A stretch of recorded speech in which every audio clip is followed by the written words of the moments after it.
Hello hello hello hello champions. तो बेटा आज हम क्लास 10th लिबर्टी का स्टैंडर्ड मैथ्स का पेपर 2 उसे उसका जब सेक्शन ए सॉल्व करने वाले हैं। थोड़ा लेट हो गया है सेक्शन ए आने में, दूसरे भी काम होते हैं बेटा, दूसरे लेक्चर्स चल रहे थे, इस वजह से थोड़ा लेट है बेटा, आएगा जरूर। ठीक है, और आगे की भी पेपर जितने हैं उसे भी सॉल्व करने की पूरी पूरी कोशिश रहेगी, तो बने रहिएगा, डेफिनेटली हम इसके साथ सॉल्व करेंगे। चलो, तो आज का हमारा रंगारंग कार्यक्रम शुरू करते हैं और इसका हम सेक्शन 1 खत्म करते हैं। चलो, पहले क्वेश्चन में क्या दिया हुआ है आओ देखो। पहले क्वेश्चन में दिया हुआ है HCF ऑफ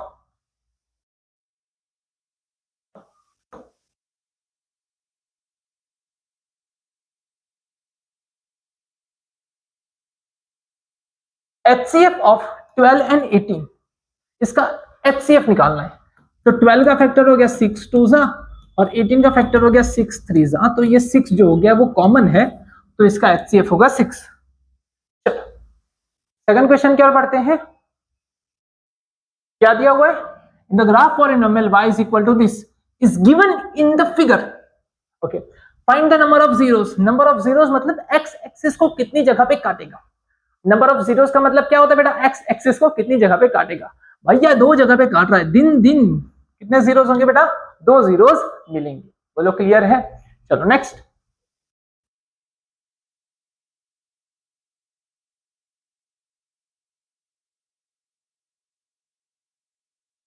क्या हुआ, हाँ आ गया। चलो थर्ड क्वेश्चन, थर्ड क्वेश्चन में क्या दिया हुआ बेटा, 12x 21y is equal to 21। अच्छा, दोनों को ऐड कर लो। देखो कैसे समझना, 12 यहां पे है तो 12 इधर है, 21 यहां पे तो 21 इधर है, तो ऐसे टाइम पे दोनों इक्वेशन को ऐड कर लो। 12x plus 21y is equal to 21, और क्या दे रखा है बेटा, 21x plus 12y is equal to 12। दोनों को ऐड कर लो, 33 हो गया। 33x 33y is equal to 33, 33 common, x plus Y is equal to 33, क्या हो गया 1, मतलब x plus Y is equal to 1, x plus Y is equal to 1। बोलो क्लियर है। चलो, the discriminant of the quadratic equation, इसका discriminant निकालना है। डिस्क्रिमिनेंट का फॉर्मूला क्या होता है बेटा, B square minus 4ac। B का स्क्वायर बताओ, माइनस 4 का स्क्वायर 16, ए कितना है 2, अच्छा 2, सी कितना है 3, अच्छा 3, 16, 4 टू साइड 8 3 24, कितना बचा -8, कितना आंसर आया -8, माइनस। क्लियर है। चलो फिफ्थ, अब देखो fifth, the common difference of AP 2 3 12 is, common difference निकालना है। देखो कॉमन डिफरेंस क्या है, D is equal to A2 minus A1।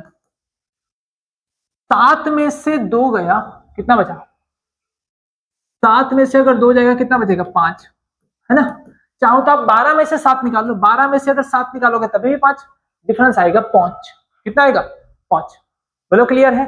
चलो next, next,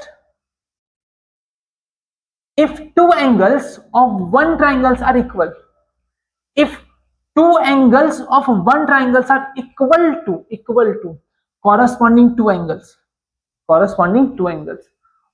of the another triangle, then so triangles are similar, this condition for, हाँ अगर दो triangle ले रखे हैं ऐसे, एक ट्राइंगल ये एक ट्राइंगल ये है, इसका ये इसके बराबर है और मान लो इसका ये इसके बराबर है, ऐसा कुछ है, तो कौन सी कंडीशंस, ए ए, कौन सी कंडीशन, ए ए।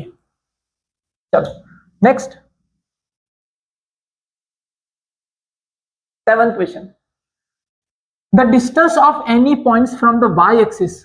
अगर वाई एक्सिस से डिस्टेंस निकालना हो तो एक्स कोऑर्डिनेट को कहा जाता है वाई एक्सिस से डिस्टेंस, और है ना, और अगर एक्स एक्सिस से डिस्टेंस निकालना है तो तुम्हारा वाई कोऑर्डिनेट। वाई एक्सिस से डिस्टेंस, एक सेकेंड, अब ये वाला बड़ा मजेदार क्वेश्चन है, ये क्या पूछा है तुमसे, इसको समझना। चलो, तो the distance of any points from the Y axis, Y axis के साथ जो डिस्टेंस है इसे हम कहेंगे बेटा ऑर्डिनेट। क्या कहेंगे? ऑर्डिनेट। और अगर तुमसे एक्स एक्सिस के साथ डिस्टेंस पूछा होता तो उसे कहते हैं एब्साइसिस। बोलो क्लियर है? चलो नेक्स्ट क्वेश्चन पे आ जाते हैं। For A then 2a is equal to 2 sine A. A की वैल्यू कितनी होगी जब sine 2a is equal to 2 sine A होगा? ध्यान से समझना, ये बहुत बार ये क्वेश्चन आया है। Sine 2a is equal to 2 sine A, ये तभी होगा जब a की वैल्यू 0 ले लोगे। ऑप्शन तुम्हारे पास 3 है, 0, 30, 45। तो ध्यान से समझिएगा, यहां पे अगर मैं 0 रखूं, a की जगह पे 0 रखूं, साइन 2 इंटू 0, 0 का डबल 0 हो जाएगा।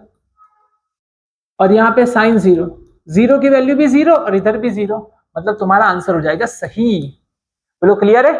तो ये सही होगा। a की वैल्यू कितनी आएगी? 0 आएगी। चलो next.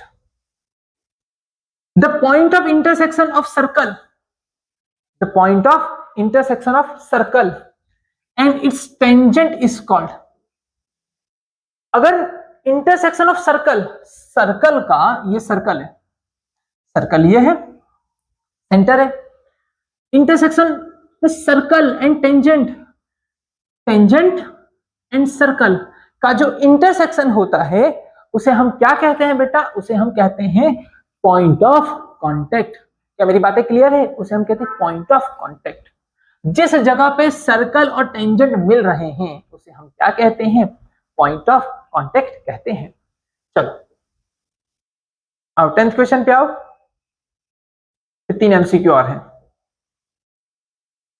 The sector of circle having a radius R, radius कितनी है? आर है, एंड सबटेंडेड एंगल 1 डिग्री है, तो सेक्टर का एरिया कितना होगा?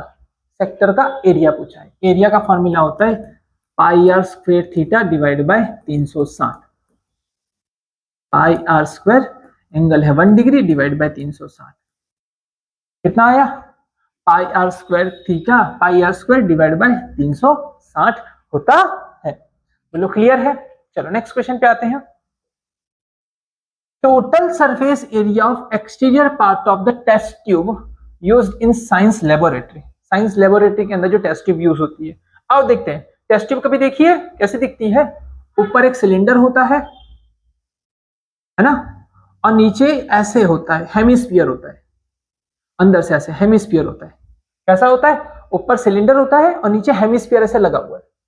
ध्यान से समझना, ऐसे ये ऐसे कब दिखाई नहीं देता है, लेकिन ऐसे नीचे तुम्हें ऐसे दिखाई देगा, ये रहा ऐसे hemisphere.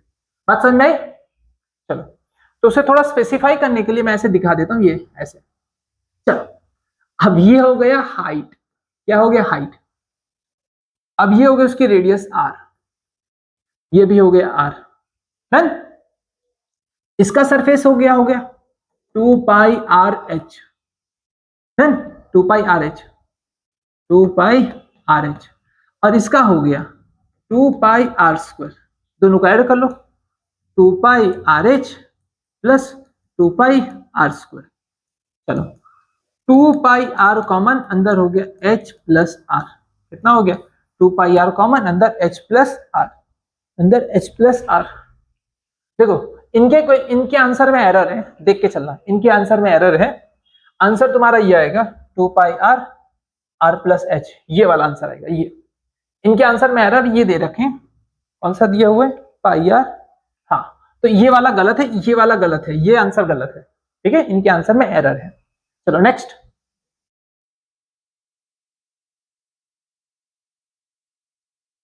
The mean of a first 5 odd natural number. First 5 odd natural number क्या होंगे? ध्यान से देखना। Odd natural number 1, 3, 5, 7, 9 divide by 5, इनका मीन निकालना है। सबका एडिशन कर लो, मीन निकाल लो, सारे का एडिशन कर लो। ये हो गया 10, ये हो गया 10, 20 और 20 और ये 25, 25 डिवाइड बाय 5, आंसर आएगा 5। मीन कितना आएगा, आंसर आएगा 5। इनका आंसर सही है। चलो नेक्स्ट 13, प्रोबेबिलिटी ऑफ ए, कुछ होने की प्रोबेबिलिटी 0.45 है, then the probability of event not, ना होने की प्रोबेबिलिटी कितनी हो जाएगी, देखो होने की प्रोबेबिलिटी अगर 0.45 है तो ना होने की प्रोबेबिलिटी कितनी होगी, 1 माइनस पी है, 0.45, 0.55, ना होने की प्रोबेबिलिटी कितनी है 0.55। इन्होंने गलत दिया, ऐसा नहीं है, ठीक है, ट्रू फॉल्स है, ये फॉल्स है। चलो इन्हें क्या दिया है, if a1 by a2 is equal not equal to b1 by b2 for the pair of linear equation, for the pair of linear equation in two variables, दो वेरिएबल में a1 by a2 is not equal to b1 by b2, मुझे ये दिया हुआ है, then for the pair of linear equation then infinite solutions are possible for the pair of linear equation।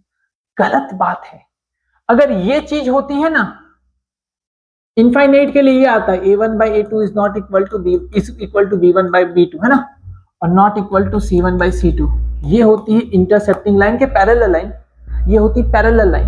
अगर तीनों बराबर हो गए, तीनों बराबर हो गए तो ये हो गए एक के पे एक ही लाइन आ गई, ऐसे एक ही लाइन आ गई, एक पे दूसरी लाइन ओवरलैप हो गई, इनफाइनाइट मैनी सॉल्यूशन।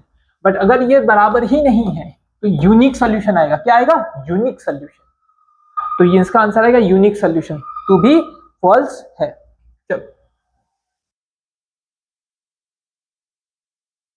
15 पे बढ़ते हैं।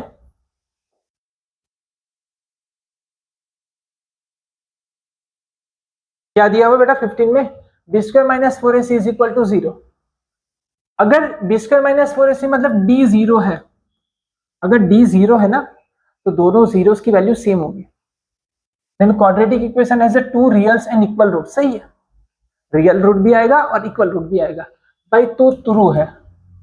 The distance of point from the origin, अच्छा एक पॉइंट 0,0 है, दूसरा पॉइंट कितना दे रखा है 3,4, डिस्टेंस निकालो कितना आ जाएगा 3 minus 0 whole square, 4 minus 0 whole square, and root लगा दो, 3 का स्क्वायर 9 और 16 25, 25 का रूट कितना निकला 5, कितना हो गया 5, तो डिस्टेंस कितना आएगा 5। तो भी भाई सही है, तुम दोनों ट्रू हो। चलो नीचे आ जाओ। What is the surface area of cuboid resulting by joining two cubes having 3 centimeter side? अगर मैं क्यूब लू ऐसे है ना, ऐसे क्यूब लिया है, अगर मैं इसे ज्वाइंट कर दूं, अगर मैं इसे ऐसे ज्वाइंट कर दूं, ध्यान से देखना, तो एक की लेंथ बड़ी हो जाएगी, हाइट भी 3 है ओके, ये भी 3 है ओके, बट ये जो हो जाएगा वो 6 हो जाएगा। मतलब एक को आपको किसी एक को 6 लेना पड़ेगा, लेंथ को अगर 6 ले लिया, ब्रेथ अगर 3 है, हाइट भी अगर 3 है, तो तुम्हें इसका क्या निकालना है, क्यूबॉइड का सरफेस एरिया। क्यूबॉइड का सरफेस एरिया क्या होता है, सरफेस एरिया सी है, क्या हो गया 2 times LB plus BH plus LH, 2 6 और 3 18, 3 3 9, 6 और 3 18, कर लो बेटा एडिशन, जो आ रहा है लिख देना, 45 45 प्लस 2 90 हो गया, 90। कितना आंसर आएगा बेटा 90 आंसर आएगा, इसका आंसर 90 आएगा। चेक कर ले सही है, हाँ इनका आंसर भी सही है। चलो next, for any data sigma FI XI दे रखा है, सिग्मा FI दे रखा है, आपको मीन निकालना है। मीन का वैल्यू क्या होता है, sigma FI XI divide by sigma FI। 75 को 12 से डिवाइड कर लो, ऊपर हो जाएगा 25 3 और यहाँ पे 4 3 3 3 कट, 25/4। कितना आंसर आया 25/4। चलो next, find LCM of 26 and 91।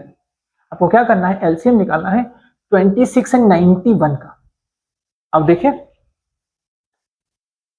26 को आप तोड़ो, कितना हो जाएगा? 13 2 जा। 91 को आप तोड़ो, 91, तो 91 का तोड़ोगे तो किससे तोड़ोगे?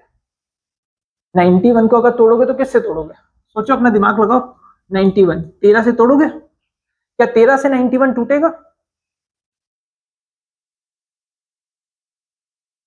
13 से 91 टूटेगा? टूटेगा। कितने से टूटेगा? 7 से टूटेगा।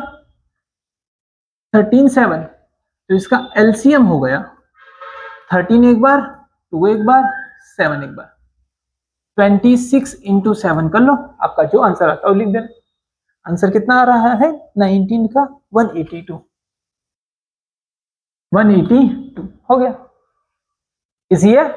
चलो 20, write the general statement of the quadratic equation. Quadratic equation का जनरल स्टेटमेंट क्या होता है? ax² bx plus c is equal to 0। ये क्वाड्रेटिक इक्वेशन का जनरल सॉल्यूशन। क्वाड्रेटिक इक्वेशन मतलब पावर 2 होती है। चलो नीचे आ जाते हैं। अल्फा प्लस बीटा की वैल्यू होती है माइनस बी बाई, ये फॉर्मूला है। और अल्फा इंटू बीटा की वैल्यू होती है C by A, formula. Sign 30 की वैल्यू होती है 1/2। साइन 30 की वैल्यू होती है 1/2 और कॉस 30 की वैल्यू होती है √3/2। कितनी होती है बेटा? √3/2। बोलो क्लियर है? तो इसी के साथ जो ये वाला पेपर होता है तुम्हारा खत्म। अब हम बेटा नेक्स्ट पेपर में कोशिश रहेगी कि नेक्स्ट पेपर हो सके उतना जल्दी लेके आ जाए, और तुम्हें उतनी कोशिश रखनी है कि मैंने जितने भी पेपर करवा रखे बेटा, उस पेपर की आप अच्छे से एकदम प्रिपेयर कर लेना। चाहे वो गाला के हो, लिबर्टी के हो, मार्वेल के हो, ओसवाल के हो, चाहे आप जितने भी हो, इड्यू कार्ड के हो, सारे के सेक्शन ए को अच्छे से कवर कर लेना और ज्यादा से ज्यादा मार्क्स करने के चांसेस होंगे आपके सेक्शन ए में। फिर मिलते हैं नेक्स्ट पेपर में इसी की तरह एनर्जी के साथ। Have a good day.